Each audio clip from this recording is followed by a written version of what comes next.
Welcome to the Wild Wisdom Podcast, where we learn how to heal our hearts, find our voices, and step into our authentic power as the wild women that we were destined to be. I'm your host, Jessica Love. Settle into whichever way you like to listen to the Wild Wisdom Podcast, and let's get started. Today, we have a very beautiful guest, Gianna Shamone. She is a professional psychic, mindset coach, public speaker, retreat host, and self-published author who helps people tackle the fear of being seen by working through subconscious disbeliefs with human design, astrology, hypnotherapy, and her psychic gifts. Welcome, Gianna. Hello. Thank you so much for having me. Of course, I'm so glad you're here. I know you are a multi-talented guide, and also today we are going to be focusing on human design.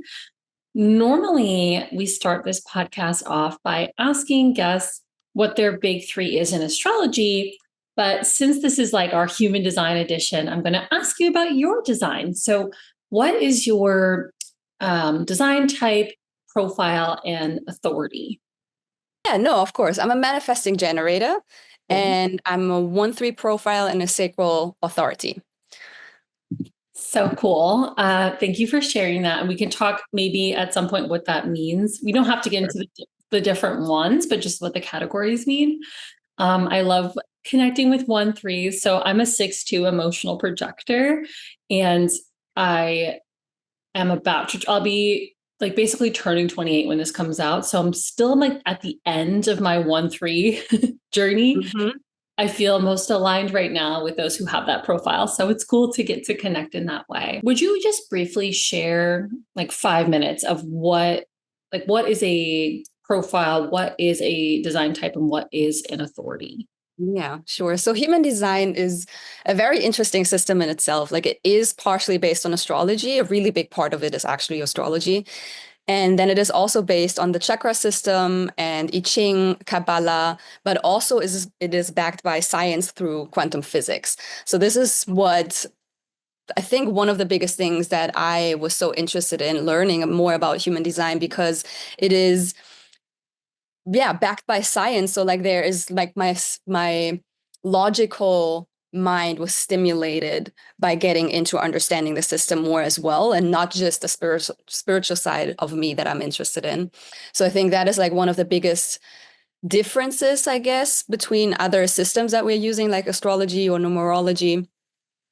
And there are many different things of understanding your chart better, but the most important thing is probably your energy type, which probably is the equivalent of, I want to say, either your rising sign or your sun sign in astrology, of the essence of like, this is like the most prominent energy that people will realize in you when they meet you. And the energy type, there are 5 different ones, and it just really explains how your auric field works, how you are navigating in life, how you make more energy or how you lose energy.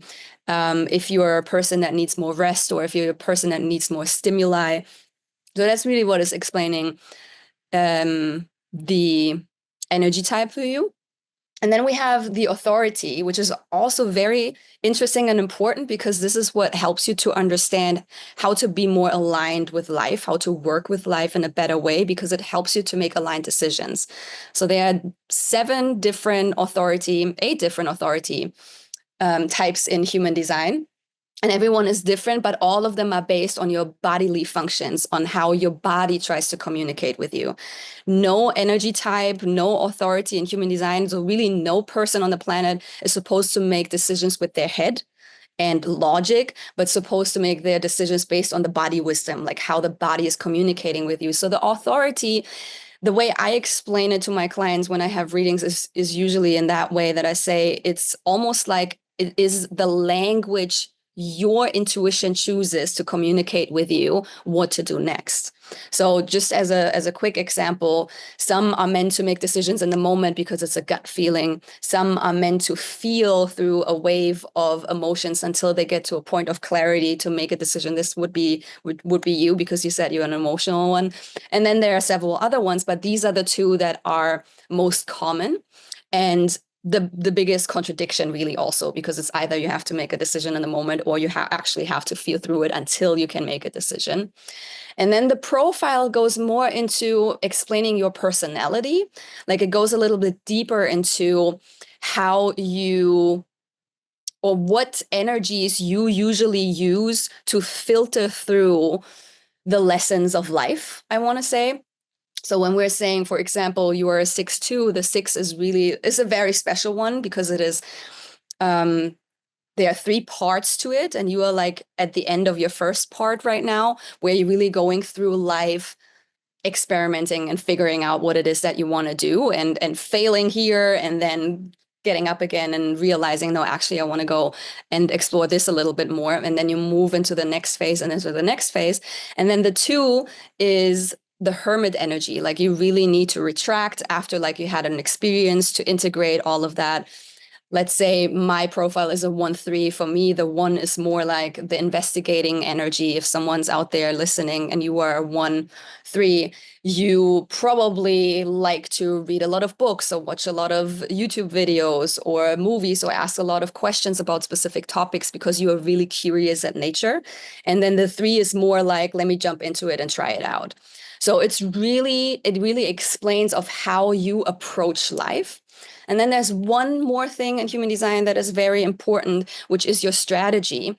And this is how you co-create with life. It is the way of how your energy is being perceived by life itself, but also by the people around you, and how you should use that energy to be able to create whatever you want to create in co-creation with life together. So if like most of us, since the generators and manifesting generators make up about 70% of the population, the strategy of these people will be to respond to life. So you're not supposed to make things happen and tap into it and take the first step, but just move with life and then react when you actually feel like, ooh, this does something to me. This is stimulating me in a certain way. So I want to respond to that. And then there are the other strategy types as well. But yeah, this is really the shortest version, I guess, that I can give for everyone to understand the different parts of human design and what it helps you to understand yourself better. Totally. Well, thank you for taking the time to just give us this brief overview. I know, similarly to all the traditions that it draws upon, these are all things you can take your whole life learning and never fully know every single crevice, every single component. And so I do appreciate you taking the time to just give a brief overview, because I think that's powerful to just give people a place where you can start. I took a workshop from somebody, and he said that if you focus on your strategy, all the other components of your chart will fall into place. Would you agree or disagree with that?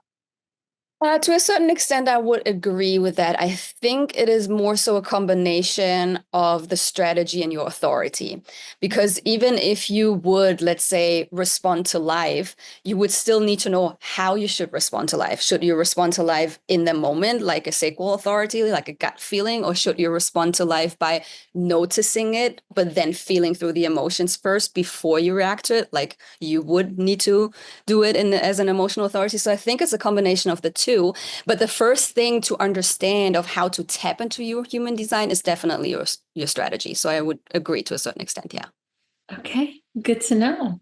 Good to know. I had to ask. You and I were talking about the global human design, which is so cool. And you were telling me that there's a really major once in a lifetime transit happening in 2027.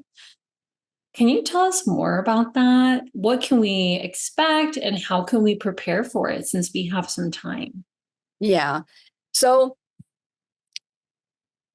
2020, the 2027 shift is a once in a lifetime shift because it is a shift that is happening for the first time in over 400 years.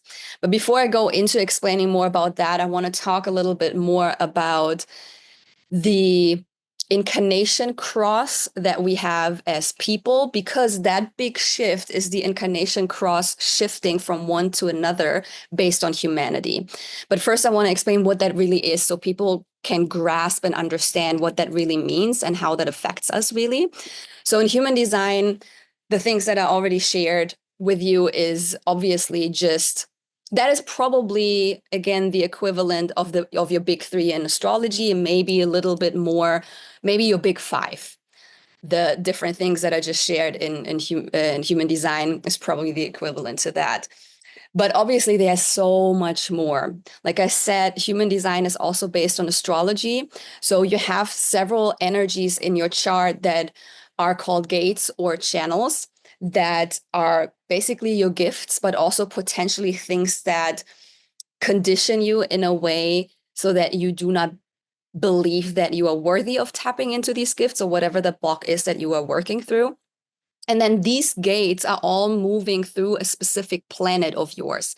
That's why in human design, we also need your birth information, just like in astrology, to get your chart and understand how it works, because it is based on how the planets were aligned in the moment you were born. So with that being said, we in human design also have transits just as much as in astrology, because it is based on the planets. It is based on where the planets are located at what time. So when the planets are moving, our energies are moving just as much. So for everyone that has ever seen the human design, you know that it looks like a silhouette, and then there are different energies moving through that silhouette that either connect or they don't. And when there's a transit, let's say the sun is moving like every 5 to 6 days, the sun is moving into a new gate. If you don't have that gate active in your chart, you will have it activated in that moment of that transit. So for these 5 to 6 days, you will have access to that energy in an easier way. I want to say we will always have access to the energies because we have them all inherently within us. But when they are activated, it is just easier for us to use that gift, to use that energy. So every time the sun transits into a new gate, you have an easier access to that energy. So, and based on these different gates, there are 4 gates in each human design chart, in each person, which creates the Incarnation cross. And the Incarnation cross talks a little bit more about your purpose, because these 4 energies make up, like, I want to say, the map to understanding your design and human design. This is what helps you to understand what you're here for to do. So I would say some people are saying that that is actually the equivalent to the big 3 in your human design. I would argue it's more your north node energy and your midheaven energy, because it talks more about where you need to go, in what direction you need to head to, and what your purpose is. So, and an Incarnation cross is, again, 4 energies that ties together the energy of explaining to you what your purpose is. And when we look at the human design of, let's say, countries, for example, you can do that in astrology as well. You can also do that for planets, or for, the day that we think the planet came into existence. And then based on that, we use that as the birth information, basically, to then look into that human design chart. So there's an Incarnation cross for us as humanity, therefore, as well. And there is a really, really big shift happening. The Incarnation cross that we are in right now is called the cross of planning. And this started in, I want to say, 1614 or 1615. Wow. And it ends in 2027 in February.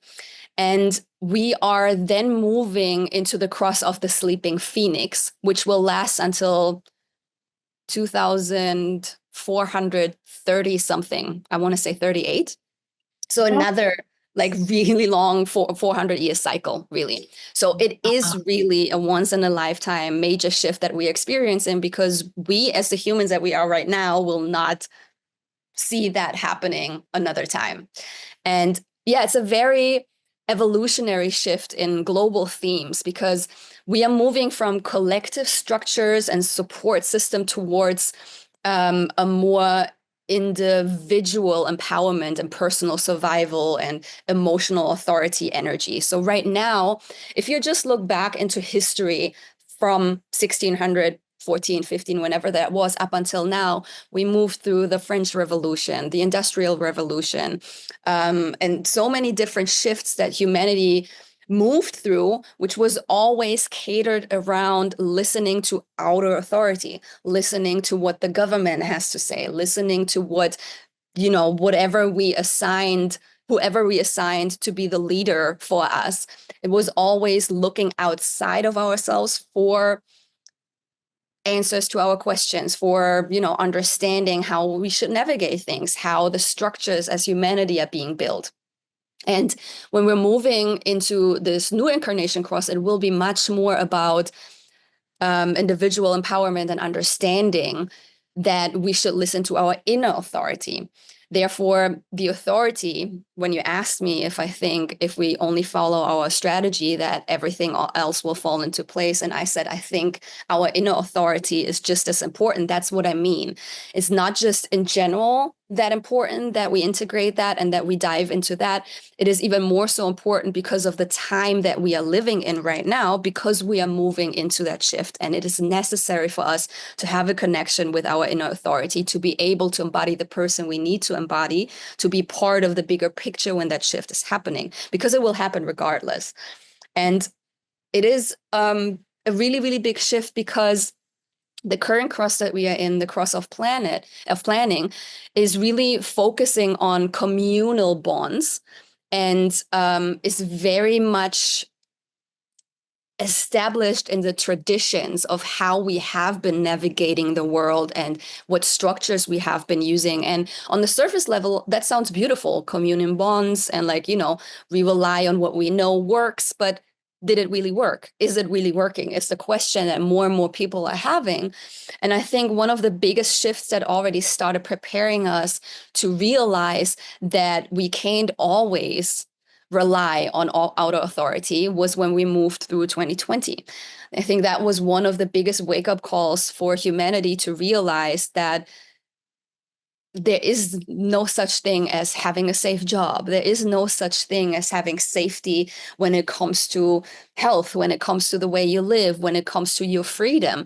Everything was stripped away, and it was really just replaced with fear and leaving us to be in that situation to figure it out on our own, which at the end of the day, I think was a good thing, because humanity, or at least more of humanity, started waking up that they should listen to their inner authority and understand, and their intuition, and understand that there are so many more things and so many more shifting parts that even if the people up there would actually have our best interests in mind, even then it would be impossible to be able to cater to all of us at the same time. So we really need to understand that the shift that needs to happen is from looking outside of ourselves to looking inside of ourselves to find the answers that we need. And this is exactly what is going to happen in 2027. And therefore,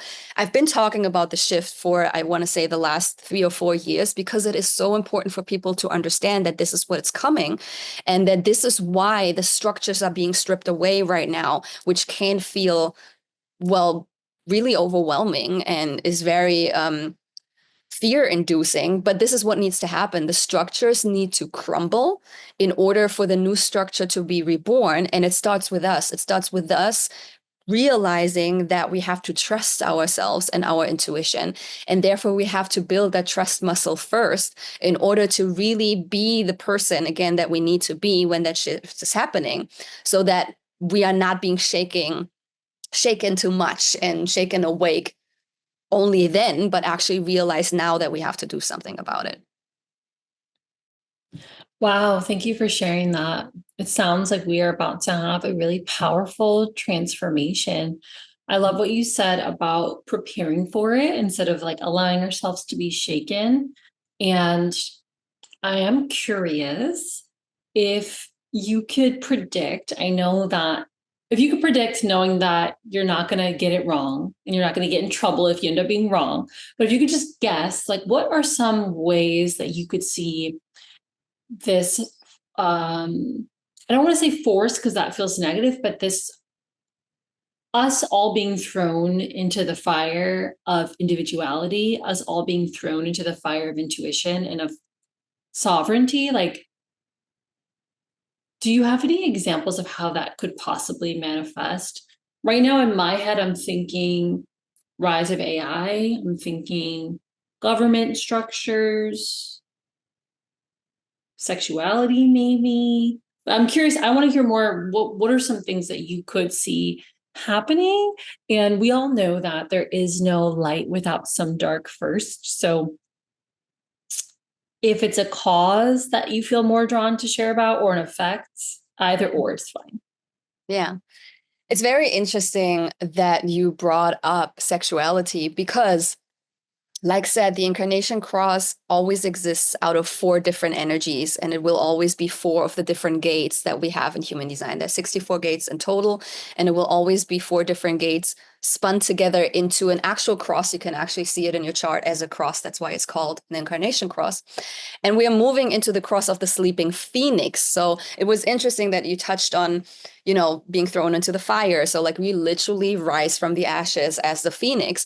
But then also that you mentioned sexuality is very interesting because one of the gates in the incarnation cross is the gate 59, which is really talks really about sexuality and dispersion, but also more so not just about the reproduction in itself, even though that is the traditional way of interpreting that gate, but it also is very much about intimacy and breaking the barriers for deep connection. Like what is still standing in our way for us to be able to tap into that energy more, and the themes of individual intimacy and even like creative life force energy will be part of that change.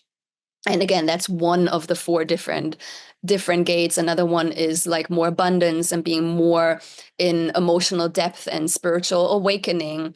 Another one is the gate 34, which is really one of the most powerful gates in human design, the gate of power, which is pure life force energy, and it empowers us, and it is about personal survival and just really being in tune with our capabilities and understanding what we're here for, being in tune with our life force energy, because everyone is uniquely designed in human design. When you look at a chart, it is 1 to 2 billion. So only really up to 3 or 4 other people on the planet have the same energy as you, but then still they have been raised in a different way. So it still will be a unique experience. And then we have gate 20, which is the energy around intuition again and expressing immediate self-awareness and authenticity. So we are really being pushed to understand that we need to trust ourselves and our abilities to move into the version of ourselves that we need to move into. And therefore, what I assume will happen is, yes, the rise of AI. I think this is undeniable. Like also when we look into astrology, the age of Aquarius has been talking about this. And I think just when we look back in the last 25 years of how that developed already, like I think there will be things that we have never seen before in only the next 5 years, probably. So this will definitely happen.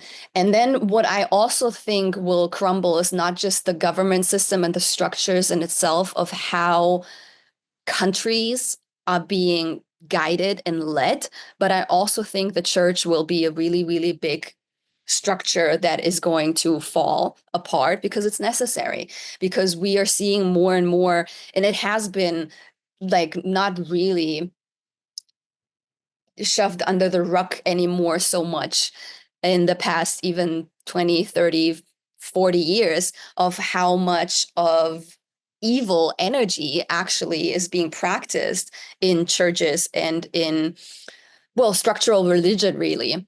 And I think this is the time in humanity where it has to crumble, because it's almost like a crutch. Like it is like I do believe in God. I do believe that there is a higher power. I just don't believe that I have to be part of a structure or have to be in a specific building once a week to be able to connect to that power. I believe that I have the ability to connect to that power without needing a conductor of some sorts, but only myself. And this in itself has been the fear-based way of making people believe that they are less than what they are and that they need someone else or something else to be connected to that power. And that in itself is fear-induced and is taking away the power that we have as, at the end of the day, spiritual beings that decided to be human.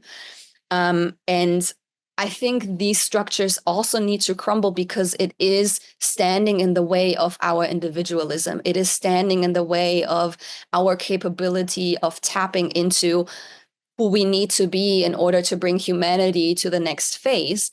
And just because of how many things are being exposed right now, like even I feel called right now to also bring up the P. Diddy trial, for example, and how much of a structural, fear-based, power-led construction really is being exposed to that extent right now, that we're not just seeing the fall of one person, but I think it will start to creep into the system of Hollywood itself more and more and more, which is just also just as much part of a pedophile ring than the churches are.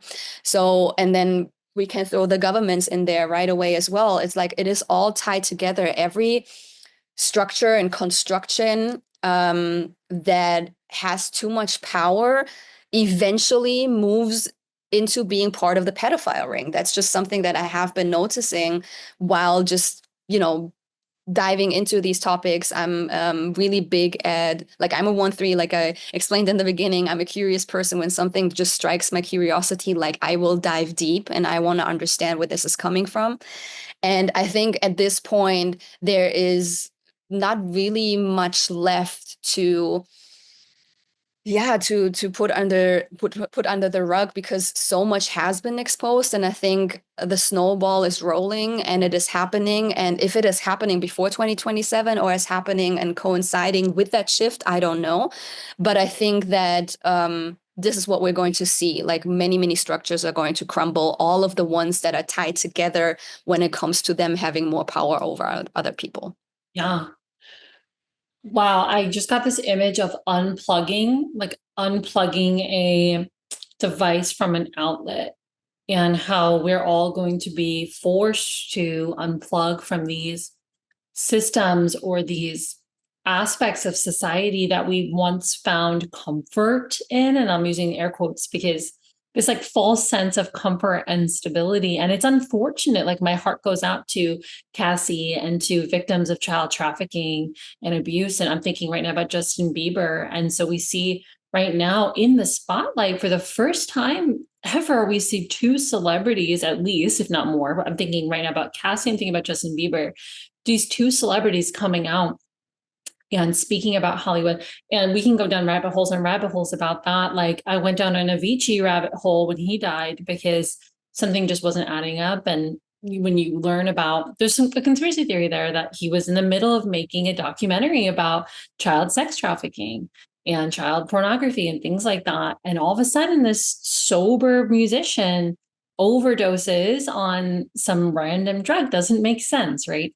And so anyway, I don't want to feed the fear demon too much, but I do want to just call awareness to what you were sharing of this letting go of leaning on these structures and leaning on these paradigms and the crumbling. And I really appreciate you sharing about this shift because it is giving me some spiritual significance. I noticed in my own personal life, I've seen some of these things in the last like 3 years, and I never saw it before. There's more obviously the American political system, which has always been corrupt, but is especially hateful at this time. I've also seen, I brought up sexuality because in my country right now, there's a huge war on transgender people and gay, lesbian, queer people. And that's been really interesting because my whole lifetime, it's been pretty accepted for the most part. So this seeing that shift, but I can see how that is empowering people. Hey, get in touch with yourself. Don't care about what these outer environments are saying. Religion as well, too. I had my first and probably last experience with organized religion last year. I was born and raised Catholic, but it was like a once in a while church thing. And long story short, I ended up in this Christian church for a few months. And I was really excited learning about the story of Jesus because I love I love not religious people, but like spiritual people and the ascended masters. I love learning about the Buddhist story. I love learning about the Virgin Mary and Mary Magdalene. So I figured, okay, I can let me see if I can vibe with this story, right? But seeing the way that that structure was ran and the corruption and the pain it was causing its members, and this, I could see like people to my right and my left in these sermons so broken. And I could see that what we were all watching was just reinforcing that brokenness and this narrative that you are broken and you need the government or you know, I almost said your therapist, but I don't think it's like that. It's more like the government or your doctor or your church leader or your college professor to somehow replace that void in your heart. And I feel like we are going to be needing to do that ourselves. So I really appreciate this reflection. And to me, what you're sharing is almost an activation. I'm wondering if our listeners will feel activated. If you do feel activated when you're listening, please comment below. We'd love to know if anybody's feeling that or like or share this episode. I really feel activated after hearing you speak about these shifts. So thank you. And it leads me to a question of what are some practical things, maybe like 2 or 3 practical things that we can start to do now to prepare for this shift in 2027, understanding that it is going to take like thousands of years. So we might not get it all right, but what are some things that we can do to maybe ease the tension or give ourselves a safety net to fall into as we hit the ground? Yeah. So I think the most important thing is to tend to your nervous system. Because I think no matter what tool you use, if it is astrology, if it is human design, if it is numerology, if it is breathwork, if it is yoga, if it is meditation, whatever you're using for yourself to get in touch with yourself, to understand yourself better, the gateway will always be your body. And therefore, the bridge is your nervous system. You need to feel safe in doing the work. You need to feel safe before you can face your shadows. You need to feel safe before you can release these things that are keeping you in the loops of believing that you need outside sources to keep you safe. You need to feel safe in your body and regulated in your body enough to face these blockages and these conditionings that keep you from believing that you can do it by yourself. So I think tending to your nervous system should be almost a daily practice. And that can be you just connecting with your breath for a moment. Like it doesn't even have to be breath work or meditation. You don't have to sit in a cross-legged position and all of these things. You just need to connect with the energy that helps you to understand that you are right here, right now, and everything is okay in this very moment, of understanding that your breath is really the bridge to moving through your body and then into understanding that you are a spiritual being. So I think that's one of the most important things. And again, there are so many tools. I also have a YouTube video it was a live video. So if you want to check it out, it's probably like 2 years ago now that I had that live on YouTube. You will find it under live, not just under videos, because it was a live video. But there I share practice of helping you to regulate your nervous system. But there's so many others as well. Like really, Maybe you could send me that later. And we sure. can put it in the show notes. That way people can access it. Amazing. We can do that.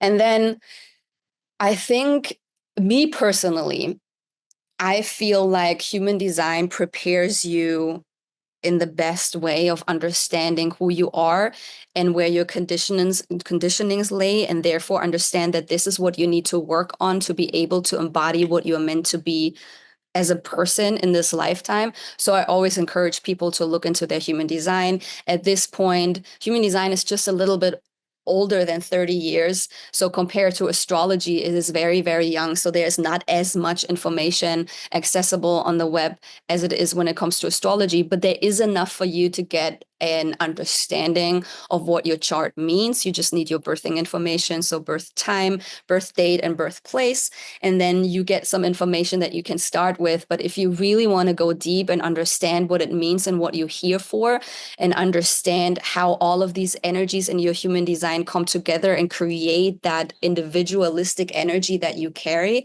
I obviously would recommend to get a reading. I do readings if you feel called to do it with me.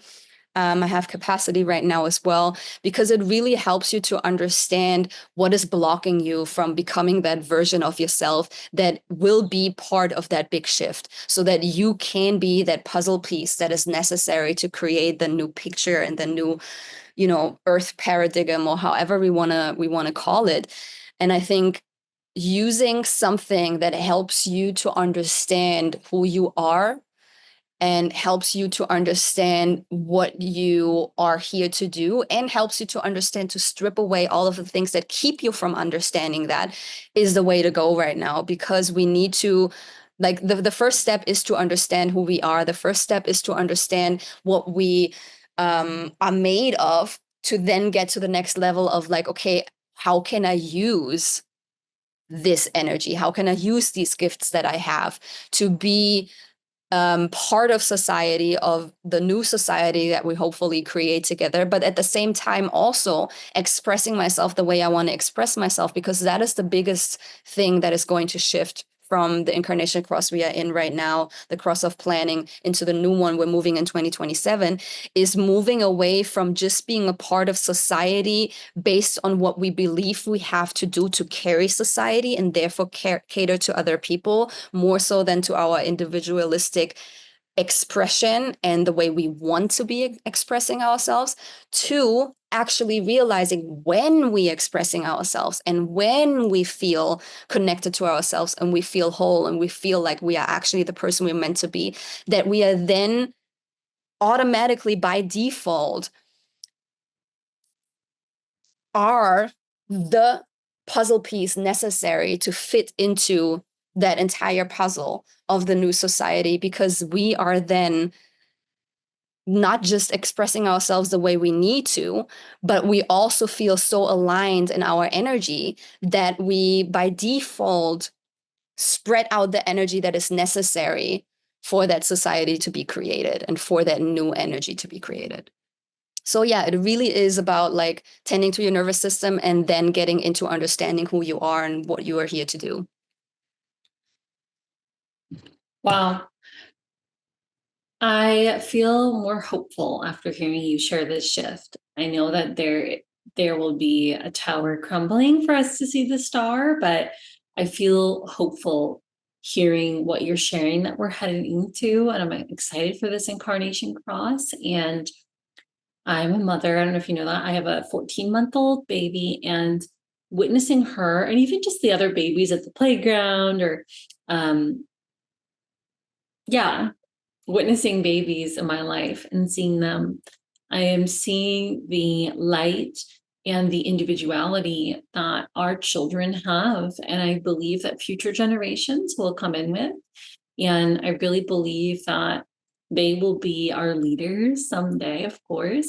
And we will be learning from them how to be more connected to who we are.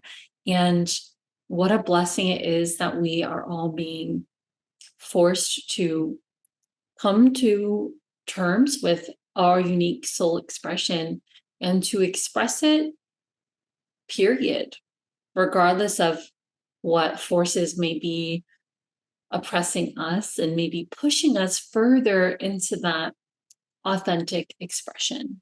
And so I hope that my prayer is that this podcast can give listeners hope and comfort, and maybe also that kick in the butt that we all need to fully be expressed and to let ourselves be seen. I know you said a lot of the work you do is working through letting people be seen, letting them let themselves be seen.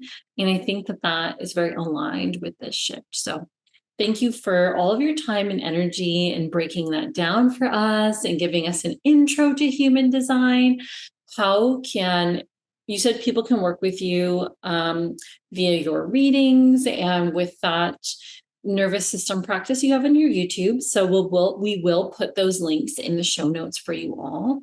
Is there anything else that you feel called to share as we wrap up our episode, or any questions that you have maybe for our audience? Mhm. I think the biggest thing that I always like to share is don't be afraid to figure out who you are, because I think one of the biggest things that we are so fearful around is, well, even though it is not 100% comfortable where I am right now, at least I know how to navigate life being the version that I am right now. So this is what brings up the fear of, like, if I change, everything will change and then I don't know how to handle things.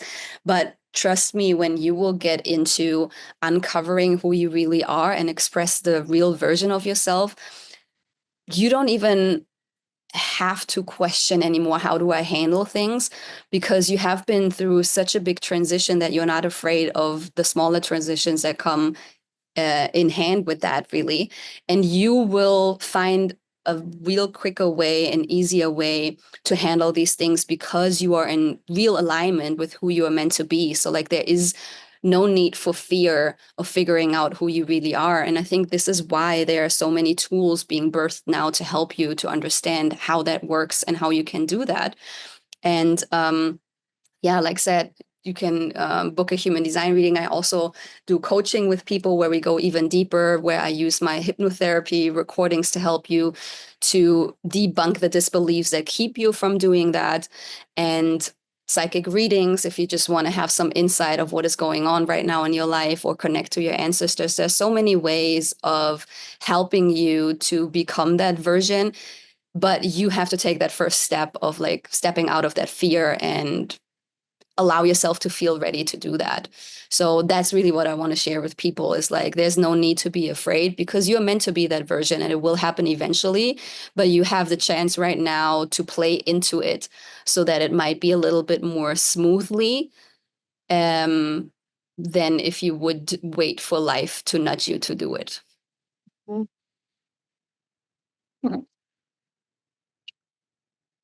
I always felt that God, spirit, universe, if you don't listen to what they tell you or your intuition, you don't listen, they will gently make you. I know Yep. I've had a lot of those, just enough, like they'll knock you off your feet just enough to get you to listen. Yeah. So I'm grateful for that invocation that you're passing along to people, to have the courage to work with souls like yourself and souls who are doing these various types of self-study, and to hold that deeper space. Well, thank you, thank you, thank you again. Thank you to everybody who listened to this episode. And may we all, I guess it's a sleeping phoenix, huh? The sleeping phoenix, yes. May we all sleep. I was saying maybe all rise from the ashes, but maybe all find courage to rest, maybe, and sleep. I will do that as a projector and see what can be birthed through this shift. Thank you so much for taking the time to listen to this episode of the Wild Wisdom podcast. Really enjoyed this podcast. Go ahead, like, share, and subscribe to spread this wisdom to other sisters who might need it.